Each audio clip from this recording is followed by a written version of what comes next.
Mbega ibyishimo byo kubana nawe mu isomo ry'uyu munsi mu ishuri rito rya Bibiliya. Tugushimiye kuba uri umunyeshuri w'umwizerwa, kandi niba ari ubwa mbere ugiye kubana natwe, tuguhaye ikaze. Uyu munsi tugiye gukomereza kwiga kwacu mu butumwa bwiza bwanditswe na Luka, maze twige ku gihe Petero yahamagarirwaga kuba umurobyi w'abantu. Mu buryo bumwe, natwe duhamagarirwa gukora umurimo wa Yesu. Tega amatwi isomo ry'uyu munsi witonze, maze urebe niba Yesu atarimo kuguhamagara nawe. Reka twakire umwigisha wacu.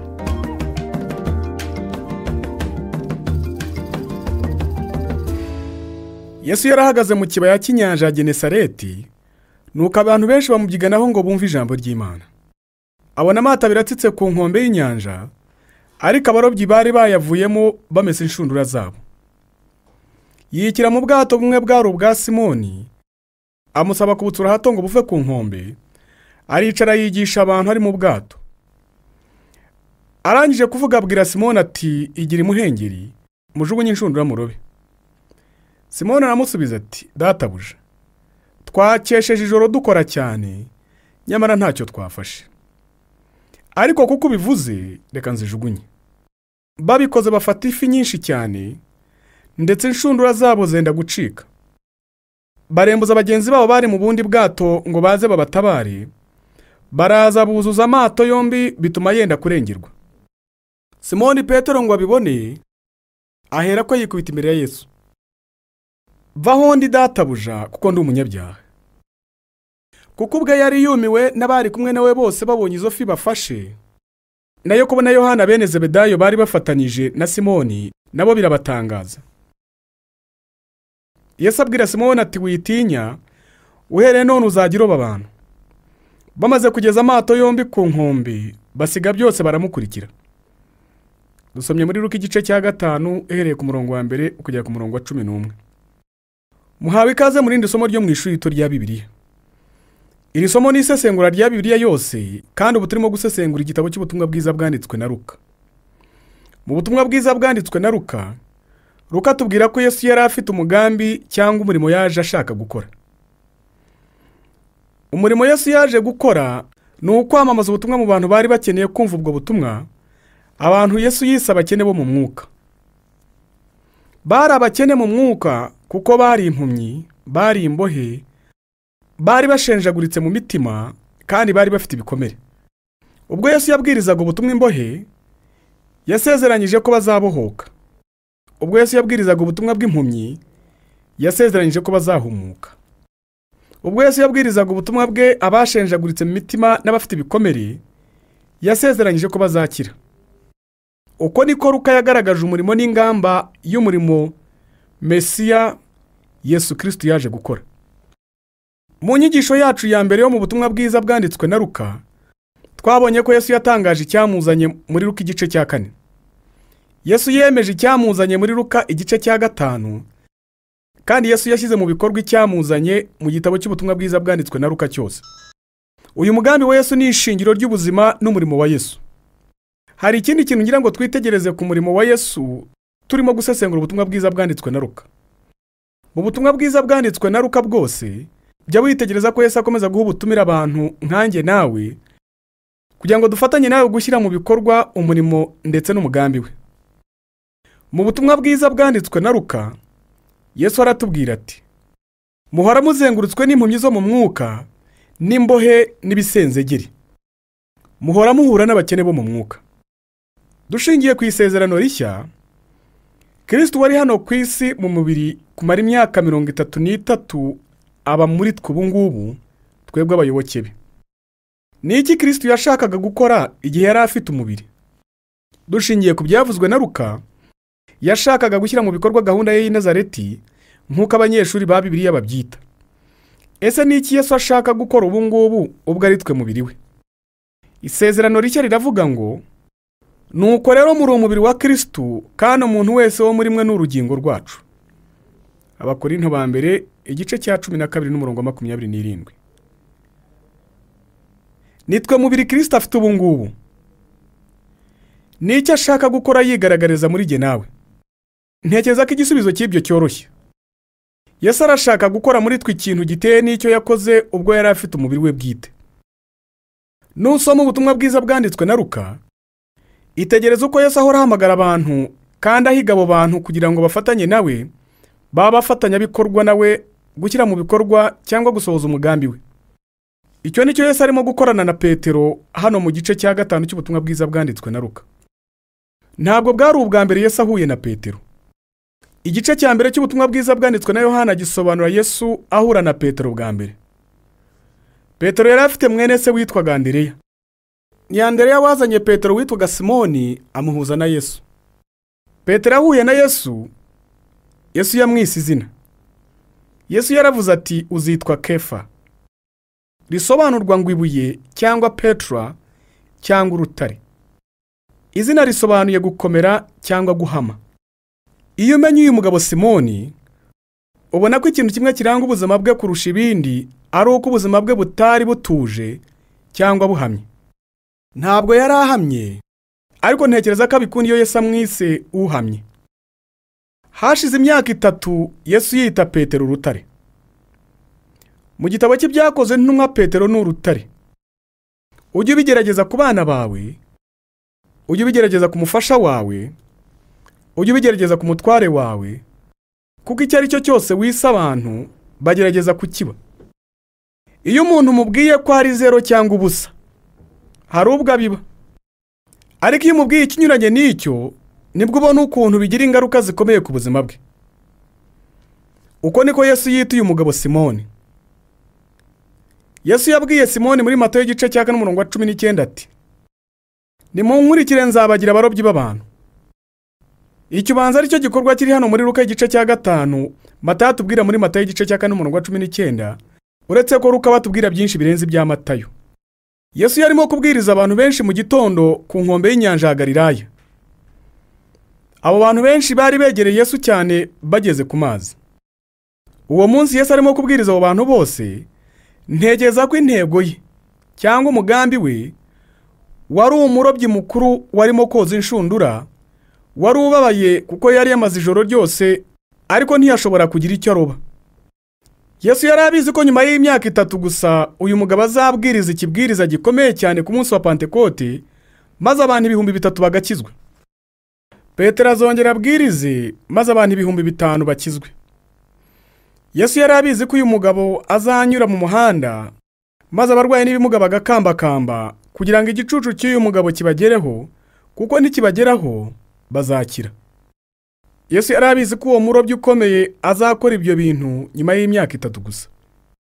Yesu yari abizi. Ariko ubwo Petero nta nubwo yari ashoboye kuroba amafi. Ni gute Yesu yafata umuntu udashobora kuroba ifi akamugira umurobyi w'abantu? Iyo niyo ntego y'iki kiganiro cyabaye hagati ya Yesu na Simoni.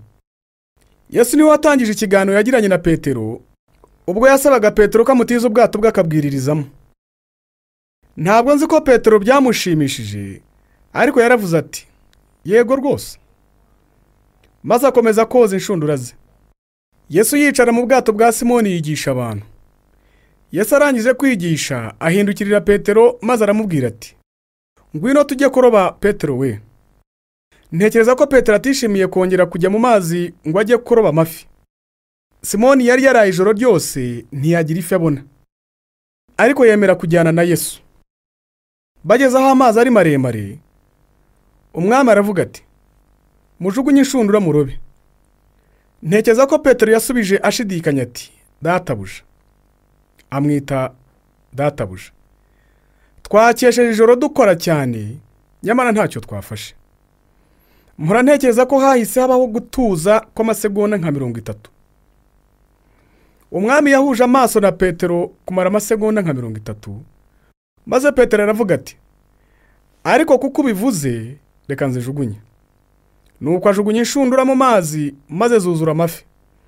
Inshundura zuzura amafi menshi cyane ku buryo byabaye ngombwa ko hamagara abafatanyabikorwa be aribo Yakobo na Yohana na mwene se Andereya bari bafatanyije mu ishyirahamwe ryitwaga ishyirahamwe rya Zebedayo ryo kuroba no gucuruza amafi. Uburobyi bw'amafi niwo wari isoko y'imibereho yabo ndetse n'umwuga wabo. Barobye amafi menshi ku buryo yari agiye gutuma ayo mato yombi agiye kurengerwa n'amazi. Kino gitangaza gikomeye kimaze kuba, itegereza uko Petero yabigenjeje. Petero yikubise imbere y'umwami maze aravuga ati, vaho ndi databuja kuko ndi umunyabyaha. Kuki Petero yavuze gutyo? Hari abavuga ko umwami yari amaze kubwiriza abo bantu ko twese turi abanyabyaha.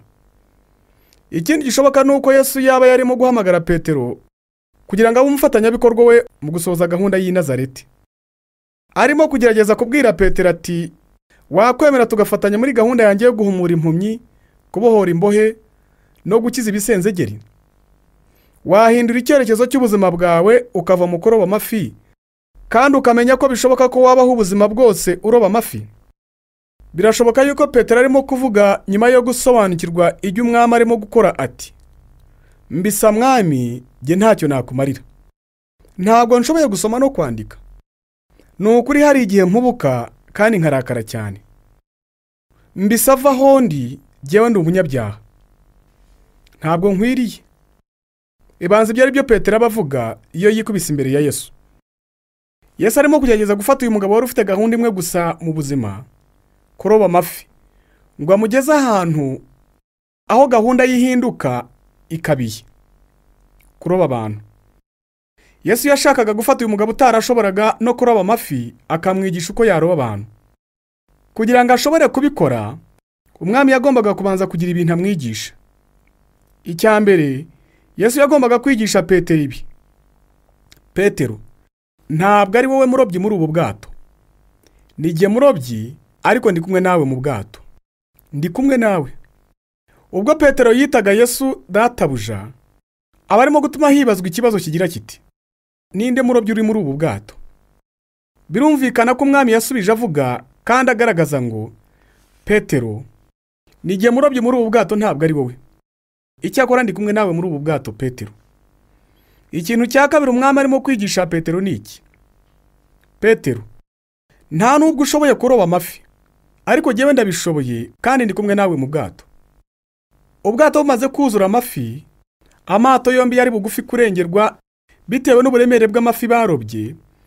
Ntabwo byabaye ngombwa ko umwami avuga, ariko byarikoze ngo, Petero, ntabwo ari wowe urobye aya mafi, ni jyewe uyarobye kuko nari kumwe nawe. Niba Petero akeneye kwiga kuroba abantu, agomba kwiga izi nyigisho. Ese uribuka ko Mose nawe yagombye kwiga ibyo bintu? Ntabwo ari wowe mucunguzi, ni jye mucunguzi kuko ndi kumwe nawe. Nta muntu wakiza, ariko jyeweho ndabishoboye kandi ndi kumwe nawe. Ntabwo uzacungura umuntu n'umwe, ariko jyeweho nzabikora kandi ndi kumwe nawe. Ntabwo ari wowe wacunguye bariya bantu, ni jye wabikoze kuko nari kumwe nawe. Ni nako byagendekeye Petero.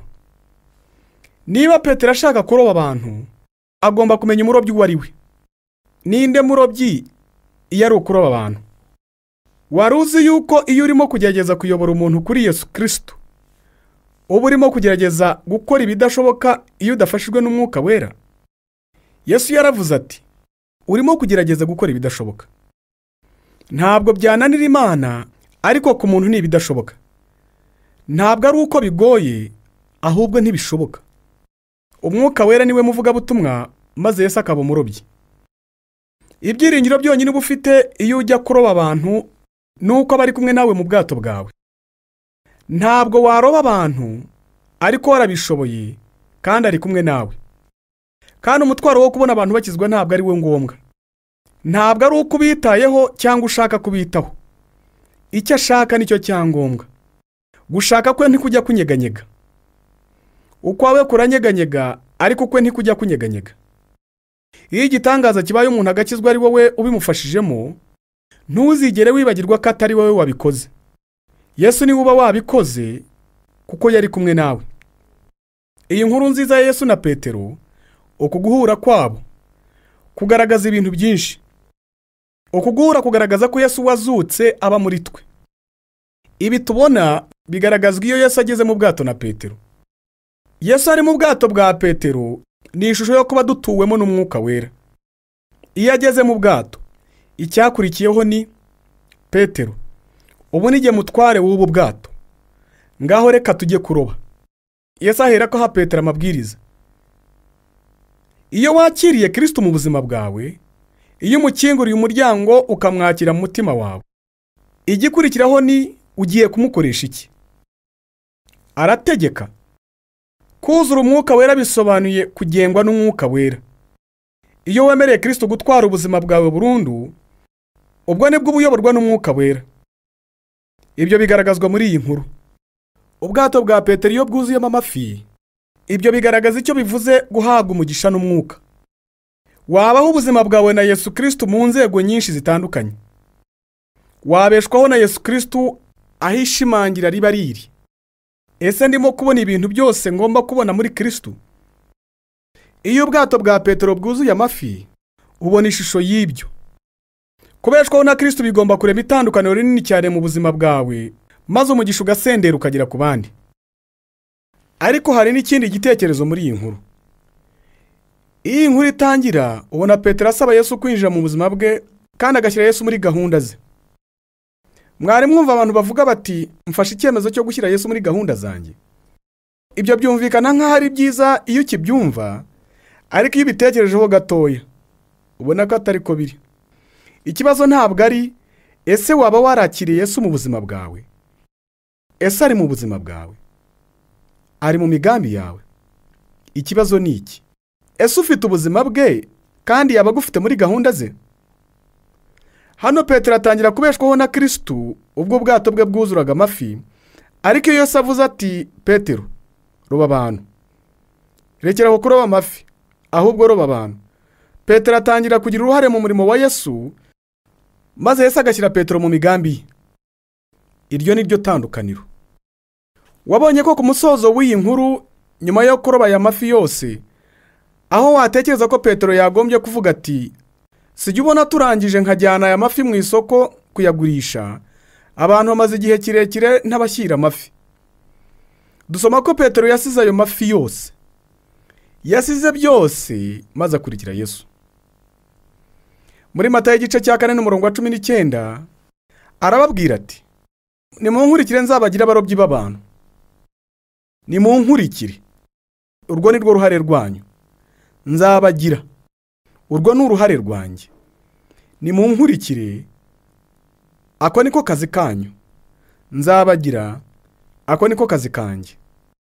Iryo ni ryo sezerano bagiranye. Ku musozo w'iyi nkuru ubona ko Petero abaho ku bwa Kristo. Urwo ni urwego rwa gatatu mu mibanire yacu na Kristo. Petero asiga byose ku bwa Kristo no gukurikira Kristo. Hari umuntu wavuze ngo iyo Petero aza kugerageza kwikorera ubwato bwe agakurikira Yesu, ntabwo yari bugere kure. Ariko Petero ntabwo ariko yabigenjeje. Petero yarabisize byose, yabiteye umugongo byose, maze akurikira Yesu. Mu ncamake, iyo umenye ingingo nyamukuru y'ubutumwa bwiza bwanditswe na Luka, ikibona ni Yesu ahamagara Petero gufatanya nawe ashyira mu bikorwa gahunda y'i Nazareti. Reka ngire ibibazo nkubaza ku mubano wawe na Kristo. Ese ubayeho ubuzima bwawe bwo kwizera ku buryo urwego rwo kwizera kwawe rwasobanurwa kubeshejweho na Kristo? Ese waba ukurikiye Yesu kugira ngo ubone ubwato bwuzuye amafi? Cyangwa waba warageze ku rundi rwego rwo kwizera? Ese ubayeho muri Kristo? Kristo yaba yaragushyize mu migambi ye, cyangwa uracyarimo kugerageza gushyira Kristo muri gahunda zawe? Icyanyuma, waba urimo kubaho ubuzima bwawe ku bwa Kristo? Aho kubaza Kristo icyo azakumarira cyangwa azagukorera, waba urimo kubaza Kristo icyo wamumarira cyangwa wamukorera? Icyo ni ikintu ugomba gutekerezaho. Iyo usomye igice cya 15 cy'ubutumwa bwiza bwanditswe na Luka, ubona umwe mu migani myiza cyane Yesu yigishije. Ingingo y'ingenzi y'uyu mugani ni kimwe n'ibyo tumaze kubona muri Luka igice cya 5.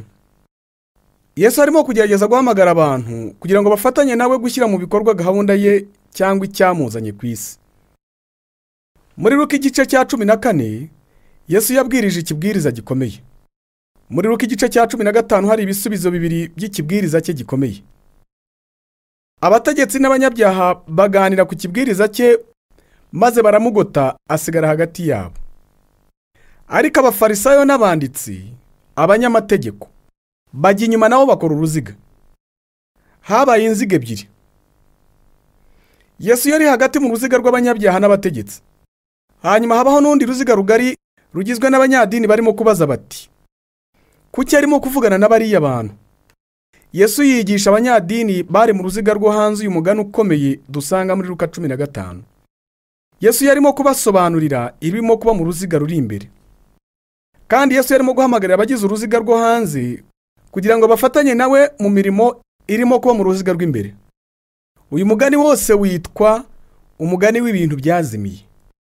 Yesu atangira uyu mugani atya: ninde muri mwe waba afite intama 100 akazimiza imwe muri zo, ntasige izindi 99 ku musozi, akajya gushaka iyazimiye kugeza aho ari buyibonere? Iyo ayibonye ayiterera ku bitugu yishimye, yagera mu rugo agahamagara inshuti ze n'abaturanyi be akababwira ati, twishimane kuko mbonye intama yanjye yari yazimiye. Ndababwira yuko mu ijuru bazishimira bati umunyabyaha umwe wihannye kumurutisha abakiranuka 99 badakwiriye kwihana. Aho ni muri Luka igice cya 15 uhereye ku murongo wa 4 ukajya ku murongo wa 7. Yesu arimo kubwira abari mu ruziga rwo hanze ngo, iyo murebye ruriya ruziga rw'imbere nta kindi mubona uretse abagambanyi n'abanyabyaha, indaya, abesikoro n'abajura. Ariko reka mbabwire icyo Imana ibona. Imana ibona aba bantu nk'intama zazimiye. Igihe cyose intama yazimiye ibonetse, mu ijuru haba umunezero. Yesu arimo guhiga abari mu ruziga runini muri ubu buryo. Kuki mutanezerwa iyo izi ntama zazimiye zibonetse? Maze Yesu arangije abacira umugani w'igiceri cyabuze. Yavuze ko hari umugore wari ufite ibiceri 10 maze kimwe kirabura. Maze afata umukubuzo n'itabaza akubura ahantu hose ashakisha umunsi wose kugeza aho yaboneye cya giceri yari yabuze. Abonye icyo giceri abwira inshuti ze ati, twishimane kuko mbonye igiceri nari nabuze. Hari uburyo butandukanye bw'ishyira mu bikorwa ry'uyu mugani. Bumwe mu buryo bw'ishyira mu bikorwa numvanye umusaza mu myaka yashize n'ubu. Umugenzo wagaragazaga ko umukobwa yasabwe cyari igitambaro yambaraga mu mutwe maze kigashyirwaho amasaro 10 azengurutse agahanga ke. Ayo masaro 10 yabaga ahagarariye ubwizerwa bwe. Iyo yacaga inyuma umutware we, uko yabimumenyeshaga nuko yakuragaho isaro rimwe. Iyo umutware we yatahaga nimugoroba akabona hariho 9 gusa, yamenyaga ko bitameze neza. Niba uko ariko ako gace k'umugani ukomeye kasobanurwaga, watekereza ukuntu umugore yashakishaga isaro rimwe mu 10 cyangwa igiceri kimwe mu 10 cyabaga cyatakaye, kandi umugabo we ari butahe saa 12 za nimugoroba. Niba koko icyo ari cyo uyu mugani uvuze, ubwo rero iyi ni ishusho y'abantu bazimiye kuko badashoboye kubaho ubuzima bwejejwe. Mu magambo ya teolojiya, barakiranuwe ariko ntabwo bejejwe. Ntabwo ari intama zazimiye, ariko ntabwo bashobora gutsinda icyaha bafite mu buzima bwabo. Ntabwo babohotse. Ahari yenda Yesu yabwiraga bari mu ruziga rwo hanze ko bamwe mu bantu bari mu ruziga rw'imbere bakijijwe, ariko ntabwo bari bashoboye kubaho ubuzima buboneye cyangwa bwera. Ntabwo bamusanze bashaka agakiza, ahubwo bashakaga kwezwa. Igitekerezo nuko umugore yari afite icyo giceri maze kirabura ariko aza kukibona. Iyo ni ishusho y'ijambo gucungura twabonye mu gitabo cya Rusi. Hari igihe nkiri muto nari ntegereje bisi. Hari hakonje cyane. Nari mu birometero 5 uvuye mu rugo iwacu. Nari mfite igiceri nari bwishyure muri bisi nkagera mu rugo, ariko igiceri cyanjye kiza gutakara. Cyaguye muri ruhurura yari itwikiriye. Cyari nko muri santimetero 50, ariko ntabwo nashoboraga kukigeraho. Maze ndatinya. Hari umusaza nawe wari utegereje bisi afite umutaka. Afata shekereti yarimo gutapfuna, ayikura mu kanwa, ayifatisha ku cyuma kiba ku mutaka, awushinga kuri cya giceri kijyaho, agikuramo maze arakinsubiza. Mbabwije ukuri, icyo giceri cyahise kigira agaciro gakubye 2 cya mbere, kuko nakibuze nkongera nkakibona. Icyo nicyo gucungurwa bisobanuye, kandi nicyo giceri cyari cyabuze maze kikaboneka gisobanuye. Biragaragara ko Yesu arimo kubwira abantu bo mu ruziga rwo hanze ati, aba bantu bari barazimiye ariko barabonetse, kandi abamarayika bose bo mu ijuru barimo kwishima. Kuki mwebwe mutarimo kwishima? Maze arangije aravuga ati, hariho umuntu wari ufite abahungu 2. Umuherereza abwira se ati, data, umugabane w'ibintu binkwiriye, kuko ngiye kujya mu gihugu cya kure mbirangirizeyo byose. Iyi ni inkuru izwi cyane, inkuru y'umwana w'ikirara. Dore integuro y'iyo nkuru. Yesu arimo kugerageza kubwira abari mu ruziga rwo hanze ibirimo kuba mu ruziga rw'imbere. Icyo Yesu arimo kuvuga ni bamwe muri aba bantu bameze nk'abahungu b'ibirara kandi barimo kugaruka mu rugo, kandi abamarayika mu ijuru barimo kwishima. Kuki mutarimo kwishima kandi abana b'ibirara barimo kugaruka mu rugo? Hari abigisha b'ijambo ry'Imana bagira impano idasanzwe yo kumenya gutegura neza ijambo ry'Imana. Iyo wigishijwe uko utegura ibibwiriza muri kaminuza ya Bibiliya, ubwirwa ko ugomba kugira ingingo eshatu. Ingingo eshatu ntoya munsi ya buri ngingo zose uko ari eshatu, n'umwanzuro w'ikibwiriza cyawe. Kugira ngo bakwereke uko wabigeraho, bagusaba gusoma ibibwiriza by'ababwirizabutumwa bakomeye. Hari umwigisha w'ijambo ry'Imana wanditse inkuru y'umwana w'ikirara muri ubu buryo. Ingingo ye ya mbere yari ukurakara kwe. Ubwo nibwo umwana w'ikirara yavuye mu rugo aragenda.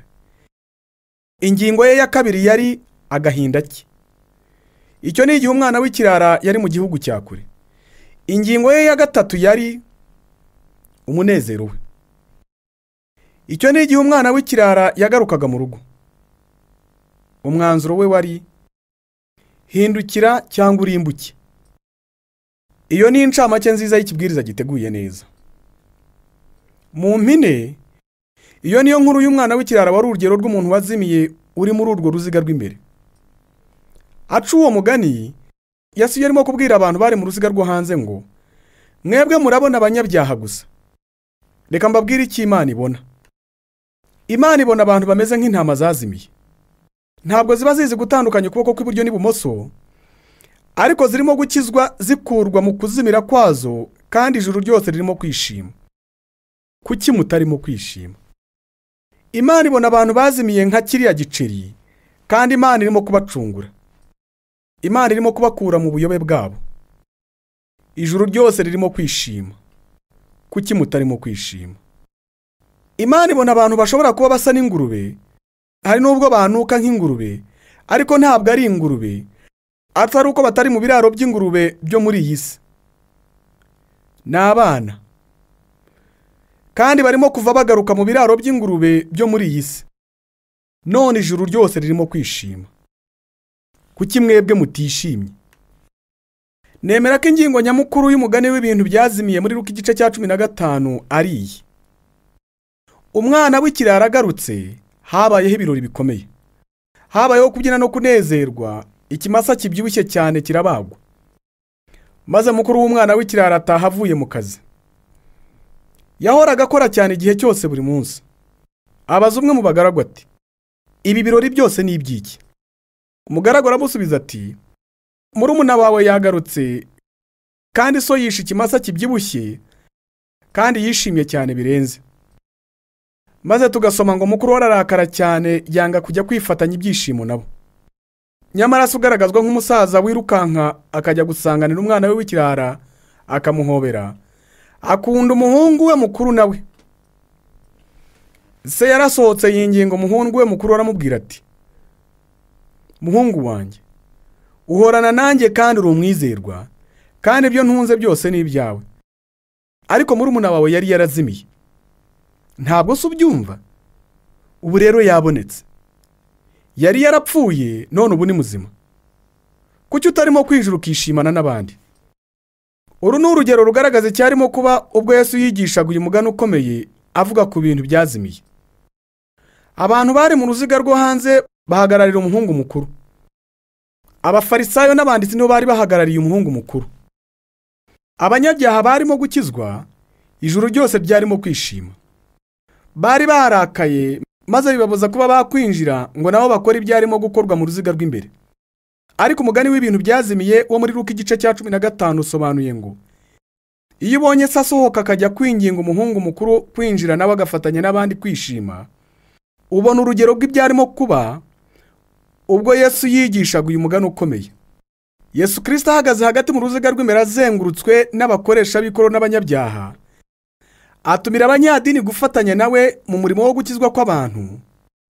ishyira mu bikorwa ry'ubutumwa buri muri uyu mugani mwiza wo muri Luka igice cya 15 nuko Yesu arimo kudutumira gufatanya nawe mu gushyira mu bikorwa gahunda ye y'i Nazareti.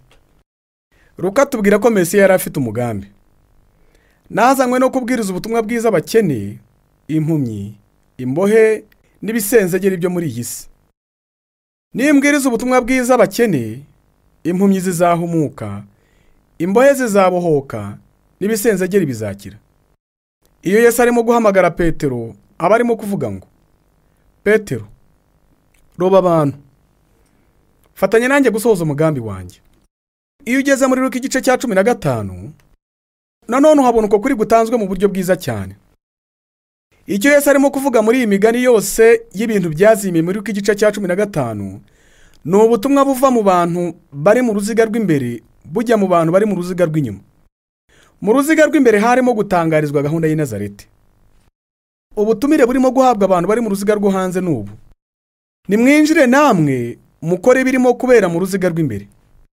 Yesu yamamaje umugambi we muri Luka igice cya 4, yarawemeje muri Luka igice cya 5, arimo kuwushyira mu bikorwa mu butumwa bwiza bwanditswe na Luka bwose. Ariko hano mu gice cya 15 ikibazo abaza ni: ese nimwaza tugafatanya gushyira mu bikorwa uyu mugambi? Ibi bisobanuye ko nusohoka umunsi w'ejo maze ugahura n'impumyi n'imbohe n'ibisenzegeri, Yesu uzi ko Kristo kurimo ashaka ko mufatanya. Ubu Kristo ntabwo ari umukino wo gufana cyangwa kurebera igihe abandi barimo gukina. Yesu Kristo arashaka ko mufatanya gushyira gahunda ye mu bikorwa. Iyo urimo kureba umukino mwiza w'amarushanwa nk'imikino ya Olympique, dore biba birimo kuba: abantu bagera ku 100 cyangwa barenga baba bakeneye kugorora ingingo, baba biruhukiye barimo kureba abandi bakeneye cyane kuruhuka barimo kugorora ingingo. Nuko bigenda mu rusengero rusanzwe. Ariko ntabwo ari uko bigomba kumera mu rusengero niba dusobanukiwe ubutumwa buri mu butumwa bwiza bwanditswe na Luka. Ubutumwa n'imirimo by'igitabo cy'ubutumwa bwiza bwanditswe na Luka bitangirana na gahunda ya Mesiya. Uko ubona uko uwo mugambi wamamazwa, uko ubona usohozwa, uko ubona ushyirwa mu bikorwa mu butumwa bwiza bwanditswe na Luka bwose, ugomba kwitegereza ko iki kibazo gikomeza kubazwa: wafatanya nanjye? Wamfasha gusohoza no gushyira mu bikorwa umugambi wanjye? Hari abantu benshi mu isi badashobora gutandukanya ukuboko kwabo kw'iburyo n'ukw'ibumoso. Ese wakwemera ukaba umuyoboro izi mpumyi zaboneramo? Hari abantu benshi baboshywe n'ibyaha badafite umudendezo. Ese urumva wakomeza kwicara ukarebera nk'aho bitakureba utabitayeho? Cyangwa hari icyo ugiye gukora kuko batabohotse? Kandi kuri abo bantu bose babaye ibisenzegeri, bafite ibisebe n'ibikomere bakeneye gukira, ese wakwemera ukababera ikiraro cyo gukira kwabo? Yesu aragusaba ko nawe waba igisubizo cye cy'ibibazo byose abantu bafite. Mwemerere uyu munsi. Izi nkuru ndazikunda. Inkuru ya Yesu ahamagara umurobyi utagira gahunda nka Petero kugira ngo nawe umwigishwa we. Hanyuma n'inkuru z'intama yazimiye, igiceri cyabuze n'umwana w'ikirara. Urumva warazimiye? Yesu arashaka kukwakira mu muryango we. Icyo tugusabira ni uko izi nkuru zakomeza kugufasha mu rugendo rwawe rw'umwuka kandi ngukoreshwe gufashwa abandi bose bazimiye. Urukundo rw'Imana n'ubuntu bwayo bikuzure kugera aho bitemba, kugira ngo abandi bantu bibakurure bibaganisha ku mwami wacu Yesu Kristo. Gambirira none kuzabana natwe ubutaha ubwo tuzaba dukomereza kwiga kwacu mu gitabo cy'ubutumwa bwiza bwanditswe na Luka.